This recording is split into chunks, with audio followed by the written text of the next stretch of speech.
Officially আমি দলের মুখপাত্র নেই এবং আমার বিবৃতি দেওয়ার উপরে এরকম কোনো দল আমায় নির্দেশ দেয়নি যে আমি বিবৃতি দেব। কিন্তু একটা কথা জগন্নাথ ধামে দাঁড়িয়ে নিশ্চয়ই বলতে পারি যে যদি দায়ী করতে হয় তাহলে কি ওরা বলতে চাইছে যে জগন্নাথ মহাপ্রভু প্রতিষ্ঠিত হয়ে দুর্ঘটনা ঘটালেন? তাহলে তো নতুন করে ভাবতে হবে। পৃথিবীর শ্রেষ্ঠ একটা জায়গায় দীঘা একটা জায়গা করে নিল বাংলা। আমরা কেউই থাকবো না হাজার হাজার বছর ধরে। সমুদ্র সৈকতের এই তরঙ্গ মানুষকে টেনে নিয়ে আসবে, কোটি কোটি মানুষ, লক্ষ লক্ষ মানুষ।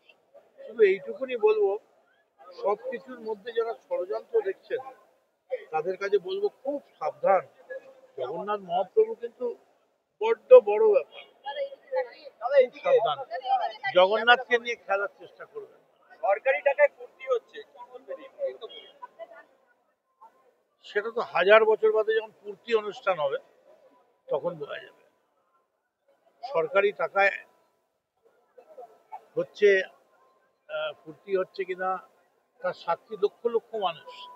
সাক্ষী রইল ঝরা পাতা, সাক্ষী রইল নীরবতা, দীঘার সমুদ্র। আগামীকাল থেকেই তরঙ্গের মতো আছড়ে পড়বে মানুষ।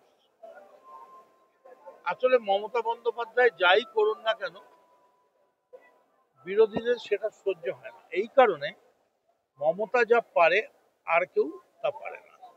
ইস্ট আর west, Mamata is the best. কিশোরগঞ্জের নটি মন্দিরে শুদ্ধিকরণ এবং পুনর্নির্মাণ করলো বিজেপি। যে যার ধর্ম, যে যার পার্টির কর্মসূচি পালন করছে, ভালো করছে না মন্দ করছে, সবে আগামী দিন সবই বিচার হবে, সবই আগামী ভবিষ্যৎ ঠিক করবে।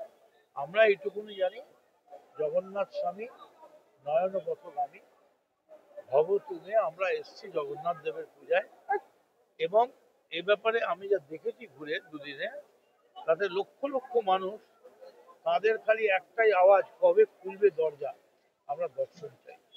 এবং দেখুন, এই জগন্নাথ দেবের দর্শনের পরেই, জগন্নাথ দেবের এই মূর্তি এখানে বসার পরেই দেখতে থাকুন।